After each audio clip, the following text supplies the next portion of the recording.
Hmm. Tyrion has slapped Joffrey twice. Cersei has now slapped Joffrey. Who's next? We about to get Will Smith to slap Joffrey? I mean, we know he can slap people.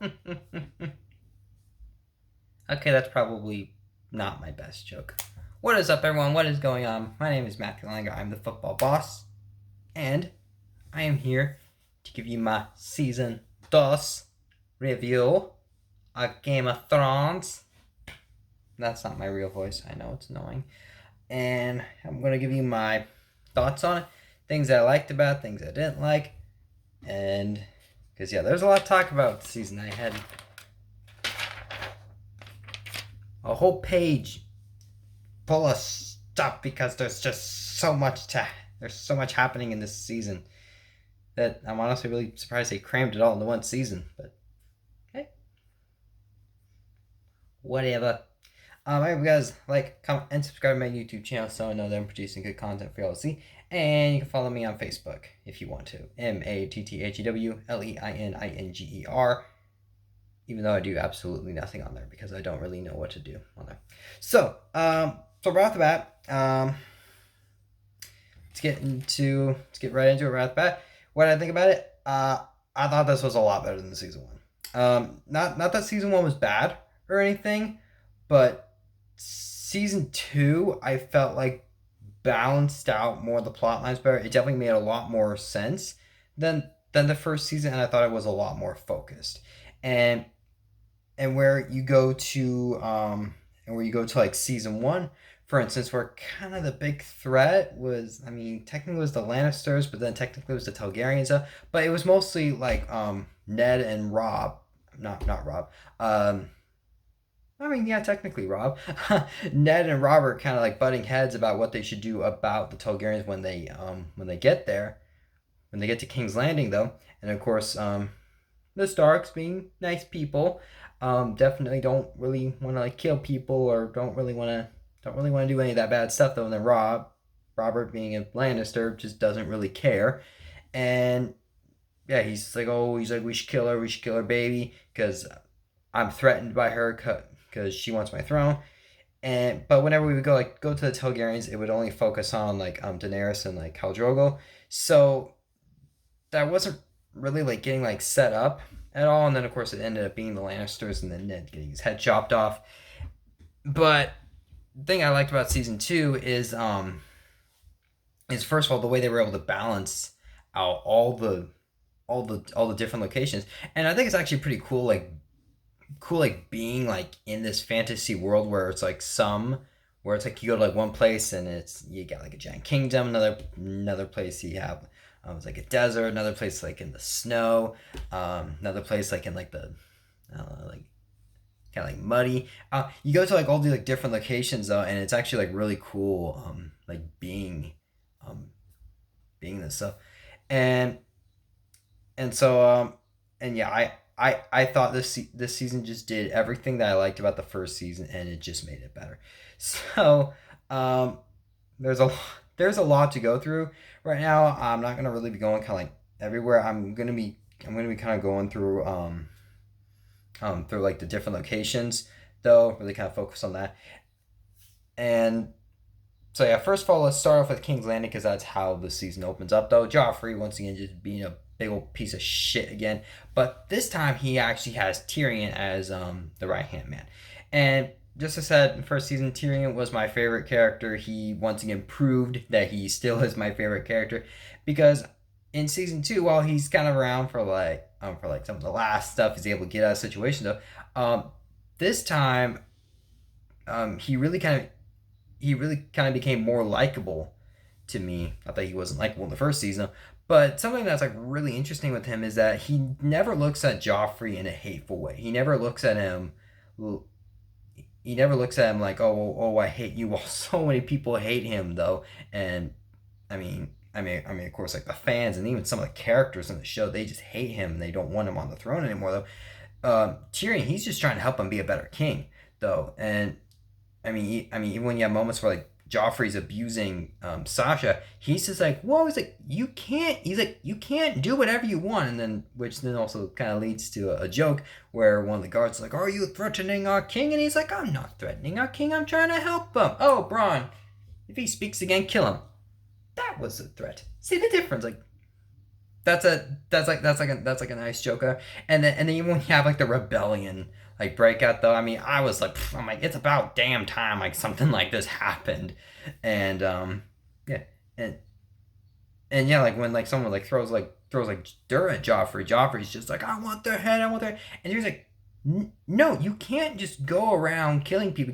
You can't go around like acting like this all the time, because there was the Mad King, and he got himself killed because he was so mad, so corrupt, just doesn't care about anything, and just Joffrey, he's just not listening. But Tyrion, he's trying to help him. So I really appreciated that from Tyrion.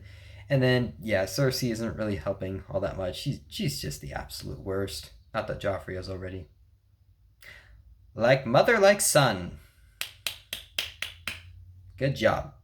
And then also in this season you get you also get introduced to some new characters though. I'm probably gonna really butcher her name, like the red haired lady. I think she's like some kind of like god or something. I don't know. I mean, she does some weird things.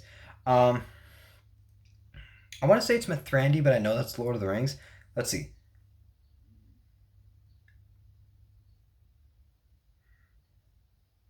I have it written down. I'm trying to pronounce it. Miss. No, I'm not. I'm not even gonna try it. I'm sorry.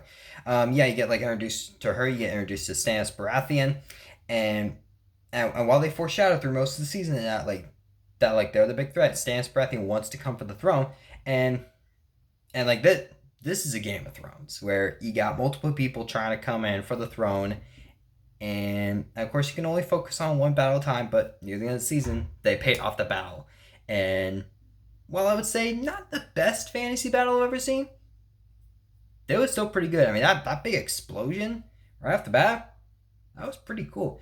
And I would probably say episode 9 was probably my favorite episode in the season, because just like I said, they foreshadowed a battle coming up, and you got the battle, and it focused 1 hour of the show, one entire episode to that battle, and which then leads to the end, Big Bad Daddy Tywin coming in and saving the day, which is also kind of funny. Which then we're gonna go to another location now with Arya, though Arya being with Yoren, I believe that's his name, gets kind of killed right after that, which something that didn't really make a whole lot of sense, because I mean, of course, like the King's Landing guards come in, and there's there's like, oh, they're like, we need to search your camp, we need to look for one of the descendants of one of Robert's bastard children, and yeah, Yoren, he just spits on the ground and he says like, yeah, that's what I think of Joffrey, and they're like, oh, we're gonna come back with more guards, and apparently he just doesn't move. I don't know. I mean, I don't know. Maybe he did move. I don't know, but I just think that was I think it was a little stupid where it's like he just doesn't move, and it's like, dude, it's like, come on. It's like, if he says you're gonna bring more guards, go, okay, we need to get the hell out of here. Go. I mean, I don't know. Maybe he was planning to take off in the morning. The battle got taken care of at the end. And so yeah, I mean, then he died. That was a little sad. And then yeah, like Arya and all the other, they end up in like the concentration camp of some sort. And I was kind of thinking to myself, I'm like, okay, Mike, someone's gotta go rescue. I'm like, someone's gotta rescue him, and then Tywin comes in. I'm like, that is not what I meant. Which I thought that was kind of like, that happened twice throughout the season, of course, with like the battle episode 9, then of course Tywin coming in, kind of saving Arya, making her the his hand servant. I was like, man, like Tywin, even though he's not a good person, he's really saving the day. So I don't know, that was kind of funny. And it also doesn't really make any sense how like no one knows that Arya is a girl. I mean, it's like she's clearly a girl, but everyone except for I can't remember his name, that boy, the bastard child of Robert, and then of course Tywin. Besides them, no one knows. Actually, okay, Yorn. Well, but then again, Yoren kind of was trying to disguise her as a girl, though. But whatever. But yeah, look, those are literally the only three people that know that she is a girl, and I'm like, how do you guys not know she is a girl? I'm like, that's ridiculous. But oh well, whatever. And who should I go to next? Do do do do. Uh oh this is something else I noticed about the season. Um, this season also really kind of came down to some choices as well, where it's like you really kind of like realize like where some people are at where they stand. Um, I would probably say one of those people would be Sasha. Man, I feel really bad for Sasha. And from the looks of it, she's gonna be sticking around King's Landing, which for one is kind of stupid on her part, but then two, it's also like she just like doesn't trust anyone, and and and even though Joffrey's treating her like really bad throughout this really badly throughout the season though, and and and of course you have the big garb, like the scarred face.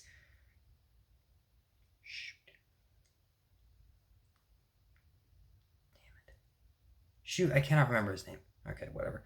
Um, yeah, of course he's just like, hey, he's like, I'm willing to bail you out. Peter Baelish is like, I'm willing to bail you. Tywin, not Tywin, Tyrion. I mean, of course he keeps like asking her, he's just like, are you alright, Millie? But she just like doesn't trust anyone. And after she saw what Joffrey did to her father, though, she just like doesn't trust anyone. So even though she's really like stuck in a situation, she's just always like, oh, my heart's Joffrey. But then Joffrey cheated on her, just like that big piece of shit would. So I kind of hope she gets out of King's Landing, but I'm honestly afraid that she's not, which then means Joffrey's gonna do whatever he wants with her. And now that Tyrion is no longer hand of the king, it's now Tywin. Tywin will not be so easy on her. Joy. And and also kind of what I said about like the choices though. Two I got two notes in here that says you got Theon, and then you got Osha, which I'm pretty sure is the name. I remember Theon and Osha. I remember them being around in season one, but I just don't really remember them doing much.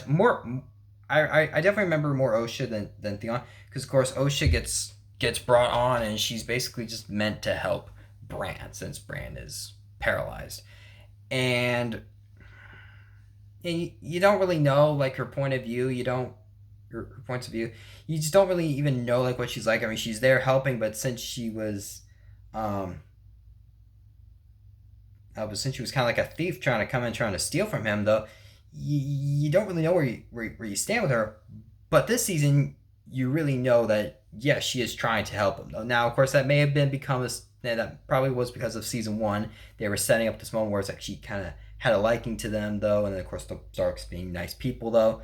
But I think one of the biggest ones was definitely Theon, though, and I don't remember what Theon did last season. He was around. I don't really remember his name. This was a season where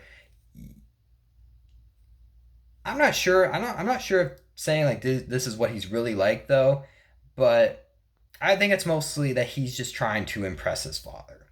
Of course, he um, comes in, gets to meet his sister, and his father clearly favors his sister over him. And since the Starks are soft, Theon's definitely been a little more soft. His father is definitely not as soft, and Theon, he's just trying to prove himself. So yeah, when he sees a chance to take Winterfell, he takes Winterfell, and yeah, he can tell he's not a good leader, and he's starting to turn to not a nice person, which then leads to at the end of the season just him getting knocked out by his men, which was also something kind of funny too, because they're just like be because they're just so tired of him, and they're like, oh, that was a nice speech. I didn't want to interrupt it. Something funny there, which yeah, like with Theon, that leads Osha making her choice, though. Osha distracting him a bit, and then breaking Bran and his younger brother and his younger brother and Hundor out, which I didn't realize that there was a younger boy than Bran. That's something season one just didn't really do really well in my opinion. And what's on the back? What do I have on the back? Oh yeah. So so once again, kind of sticking with the Starks for a little bit. You got Robb and I believe her name was Talisha. Robb, of course, made a deal with, don't remember his name. He made a deal with someone that he was going to marry this guy's daughter, and then he meets Talisha this season, and they start to have a liking to one another. And Catelyn tries to remind him. She's like, "Wait, you're betrothed to another. You can't back out of that." But and then you get the moment, I believe in episode 8, where Robb and Talisha they really open up to each other. Of course, kind of Talisha like walks into the camp. Rami Robs. He's dealing with he's dealing with King's Landing. Theon's taking on window, and he's just like so frustrated of that he's like, I'm so frustrated, and he's like, I'm sorry. He's like, I didn't mean to unleash that on you. And then he asks her about why she decided to become I'm a doctor, and then she just kind of like opens up to him, tells her whole life story about why she wanted to be, why she is who she is, and that instantly just hits Robb, where he's like, I don't want to marry that girl I've never met before. He's like, I want to marry you, and which then ultimately they do get married, which then gives me a really horrible theory about the Red Wedding, which I still don't know what it is. I don't know anything about it. I know it's a disaster, but I wonder if in season 3 that guy's gonna call up and say hey, let's have the wedding now, and then Robb's gonna kind of go into it, and then at the last minute back out, and then at the wedding, my opinion, or at least my theory, would be that they're gonna kill Talisha and they're gonna force Robb to marry this other woman that he's never even met before. And while I don't want that to happen, though, I just got a really bad feeling that is about to happen, though. And so yeah, I mean that's a bit of a bummer. So, which, since it happened at the end of the season, though, that there's definitely going to be some consequences to that later, though. And once again, just as I said, it's all about choices, making some big time choices. And how many more locations do we got? I believe we got 2 more. Actually, right before we get to though, someone I forgot to bring up though. I believe his name was Jaqen, the redheaded guard that Arya rescued from the fire, and so because she rescued him, this guard's like, because you rescued me, you are in my debt. I will kill 3 people for you. Now, of course, she takes her time using it, and some of the kills are a bit of a waste. My opinion, I just would have gone. In my opinion, I just would have gone. Tywin, Cersei, Joffrey, go. She doesn't, which I mean that would definitely that would definitely change a whole lot though. And then plus two of those people aren't even around though. But I definitely really loved I definitely really liked the second kill where normally like when like Arya is like listening or like working her way around something, though, especially when like Tywin starts like asking her questions though, she runs into a guard and definitely finds she can't get out of it. So this guard goes back to Tywin to report, and she finds this guy, and she's like, no, she's like, it has to be now. And it just cuts scene to when he walks in the room, and this guy just falls on the ground dead, and it's like, holy crap! It's like, this guy is good. And so he left, and he he definitely was starting to turn into one of my favorite characters, especially when it like, breaks them out. Though she's like, he never said anything about the guards, and the guards are just hanging up their stab, and it's like, holy crap! It's like this guy just did it. This guy's good, which which it also like kind of looks like that he's got some like shape shifting powers of some sort, but yeah. So I hope he returns. I'm gonna say he probably does, though. Uh, I'm just not. I'm just kind of not sure as the win. So yeah, then we got two more. We got two more locations left. Who should we go with? Daenerys or Jon Snow? You know what? Let's go Jon Snow. Yeah, Jon Snow. Of course, they are over the wall, and Jon Snow once again being a big old softy, um, meets this redheaded girl, Yrgit. Yeah, that's a common name, and of course, Jon he can't kill her. She gets away. All his buddies leave, and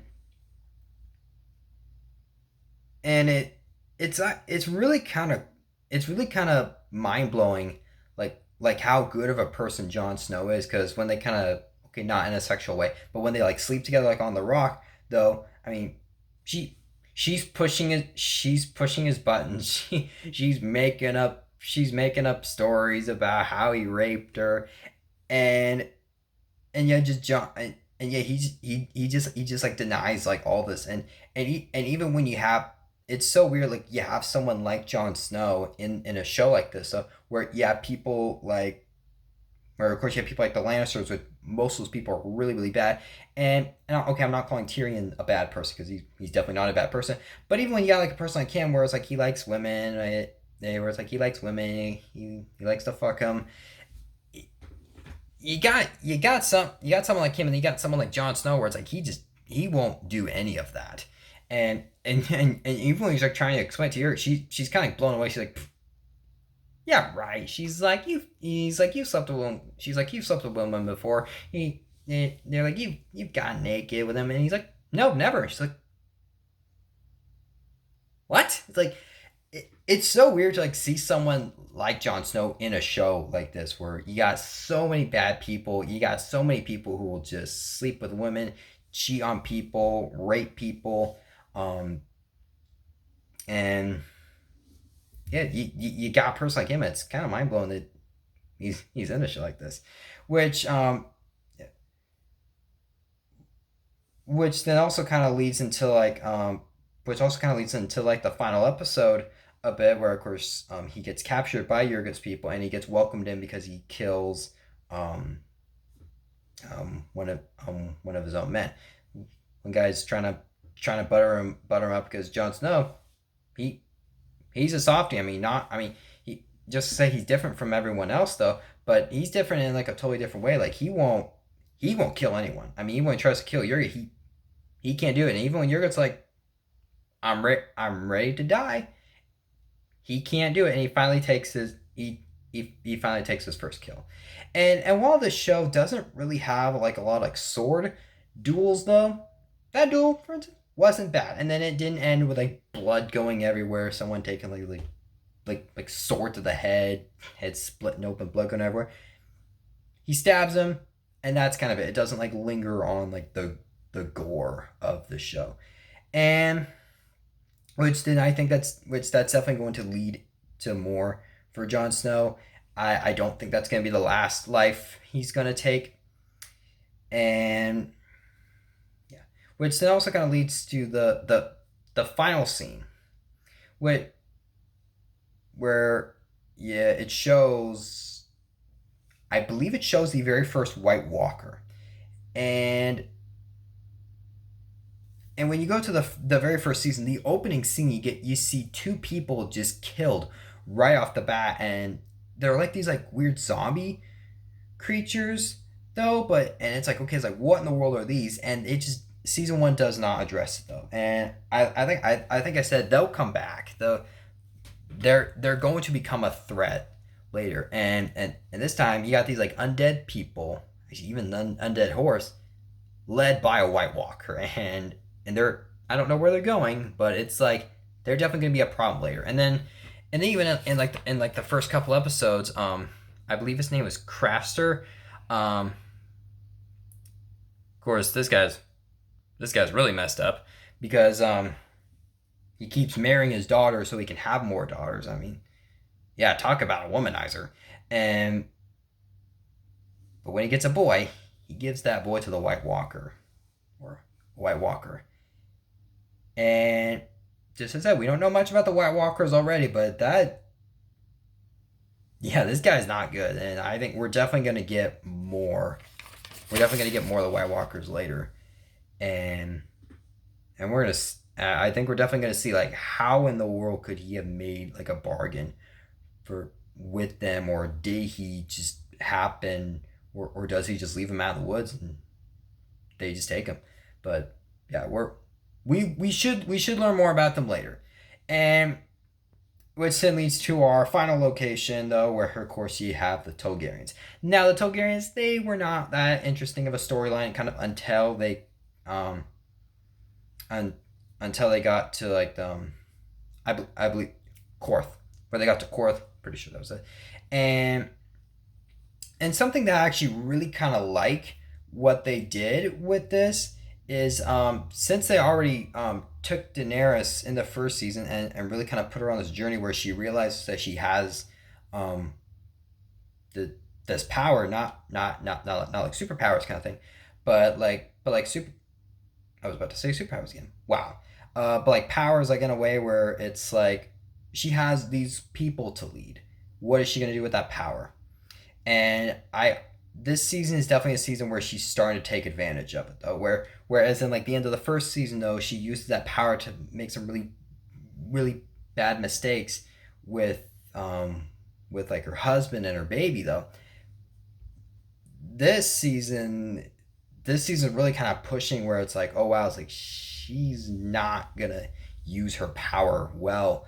Of course, when she gets to Corthan and she meets the 13, they're not allowing her to come in, and she's like, hey, we're gonna go to King's Landing to get revenge on the people that took what was mine.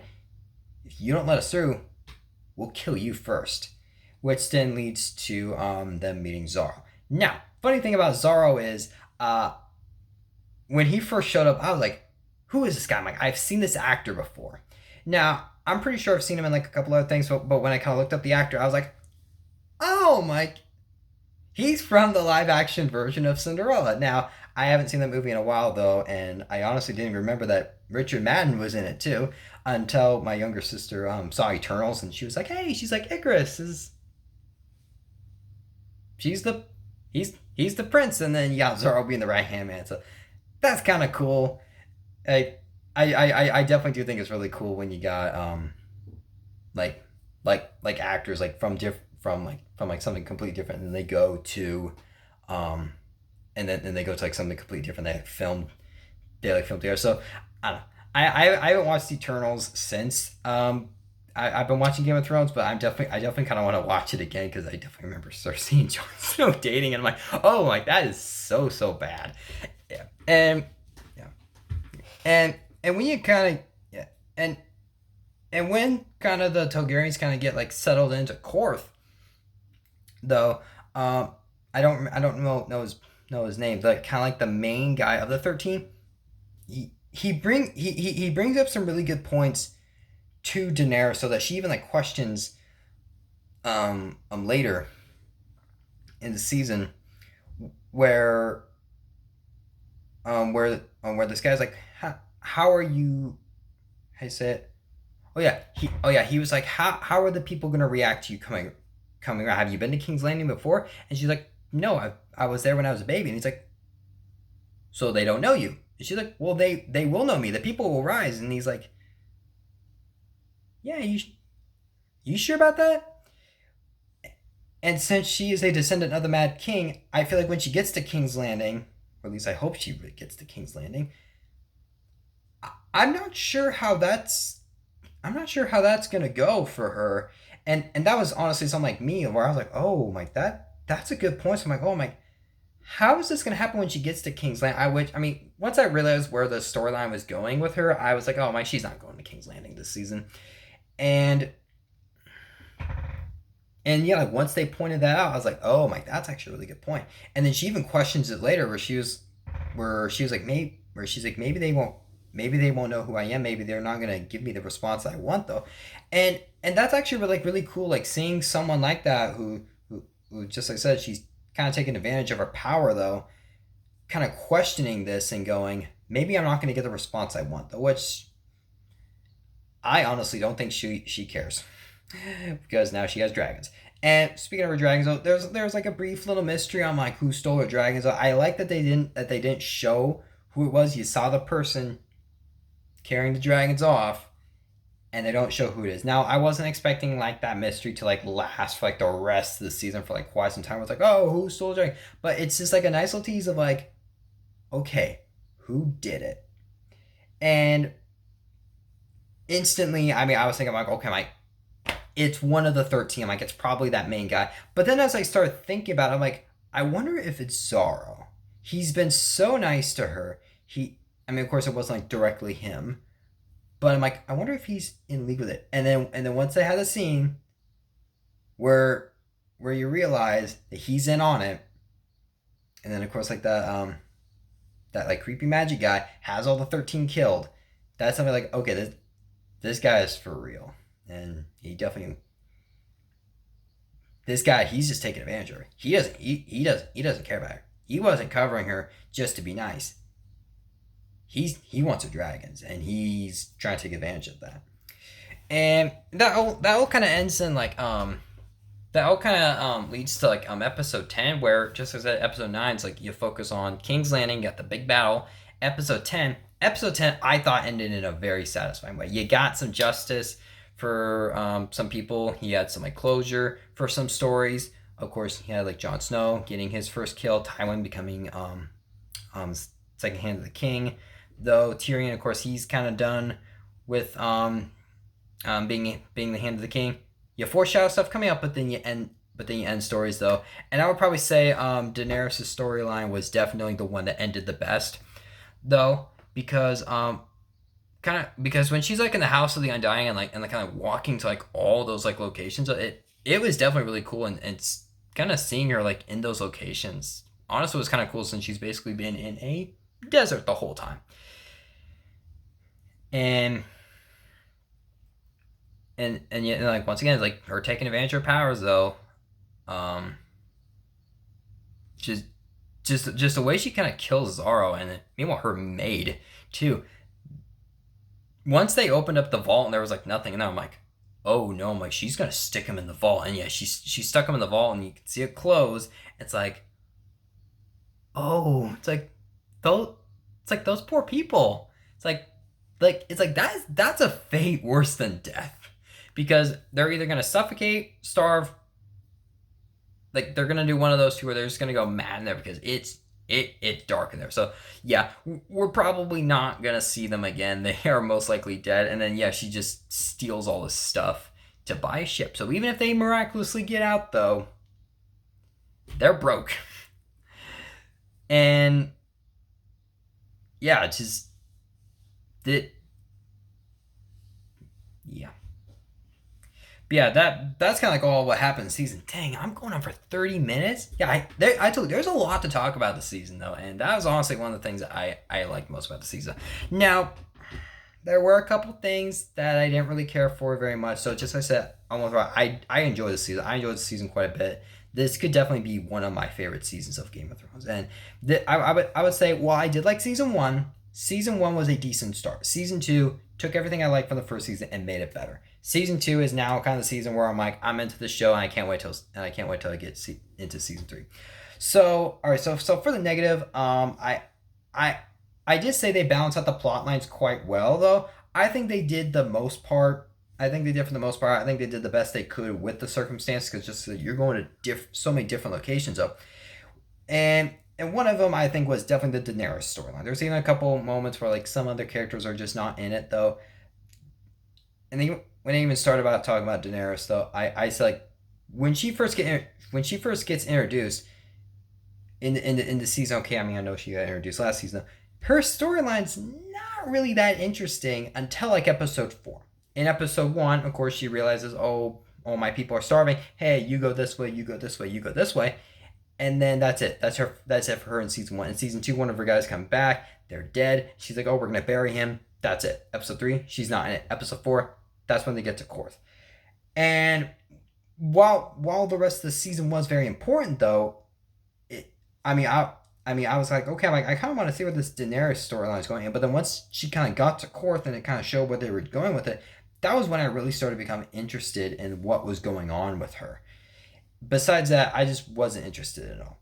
And then also kind of leads to something else, though, that this isn't okay. I don't know if this was just a me problem or this is like actually going on though. I got seasons 1 and 2 at the library, and I watched all of season 2 in my laptop, and whenever it would get to the Targaryens, though, it wouldn't put the subtitles on. So whenever they would come up and they would be like, hey, and I'd be like, what the heck are you saying?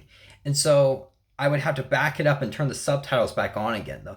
And then also recently I rewatched Lord of the Rings and the Two Towers because I'm a big Lord of the Rings fan. And when you get to scenes like Aragorn and Arwen, it would have the subtitles on when they're speaking Elvish. Which I'm like, why can't they just do that with Game of Thrones? So I don't know if that's just because of me, because I'm watching on my laptop, though. But I don't know. That was definitely a frustration, though. Which then so whenever we get to them, I'm like, oh my god, I gotta turn on the subtitles again. I'm like, I don't know what they're saying, but yeah. This is also it was also like a very slow moving season though, where it just kept foreshadowing, kept going on and on for quite a while. It kept foreshadowing a battle, and 10 episodes, battle happened in episode 9, and I enjoyed what was going on, but it was like, this is a slow moving season. And then also kind of leads to my other thing. This is also a very dark season as well. While I felt like season 1 really kind of pushed oh, how gruesome, how disturbing can we go? This season I felt like really pushed like how dark they could go, because like at the end of the first episode you have the baby massacre, and in the very next episode you got Peter Baelish. Consoling one of the women in his sex house, sure, let's call it that, and she's just feeling so bad for this baby, and he's just like, I don't care. It's like, wow, you piece of shit. You also had the like Arya in like that concentration camp where they're just like torturing children, though. Arya keeps getting told sometimes that she's gonna get fucked by these boys. Some people are like saying that they're gonna kill her, and even like Theon like murdering like the orphans there, Bran and I don't remember his younger brother's name. Like his younger brother, they're like amongst the violence sometimes, and it's like, geez, like this. How do these are these kid actors like okay after this season? Because sometimes this can be traumatizing for kids. And then even when like Daenerys' like dragons get kidnapped, though of course since she calls them her children, though you see like the dragons crying as they get taken away. I'm like, wow. I'm like, you're making that really, really bad. Where if like a dragon gets kidnapped, it's probably like, yeah, you're an idiot. But since she's just like, oh, they're my kids, it really makes it a lot darker than what it's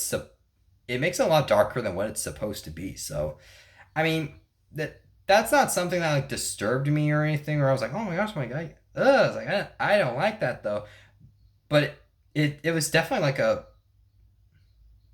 okay, that was, wow, you're pushing that line. And oh yeah, and then you also have like the redhead lady, the Missandei. Of course, she gives birth to this like demon monster, which I kind of wanted my first time to see a baby be born to be my own children, but oh well, seeing a dark demon's okay, whatever. So yeah, that's what I thought about seeing. Oh yeah, and then one other thing, there are also some fart and poop jokes in it, which okay, whatever. But yeah, Tywin walking on a horse and you see the horse shit everywhere. It's like, really? Did you have to put that in this? And also, no one else rides on a horse. He didn't ride it in the first time. I don't know why they did that. That was just something that I was like, what was the point of that exactly? But yeah. But just as I said, I really like this season. I'm really looking forward to the third season. I have seen this third season trailer, and her dragons are getting big. Her dragons are getting very big, and I'm very excited to see where this is going to go. So when will my Game of Thrones Season 3 review come out? Probably next month, though. But yeah. Let's go, baby. I'm excited for Season 3. But yeah, you can let me know what you think about Season 2 down below in the comments, though. Yeah, we got more videos coming out. If you want, you can follow me on Facebook, MATTHEWLEININGER, and I will see you all next time. See you guys. Bye.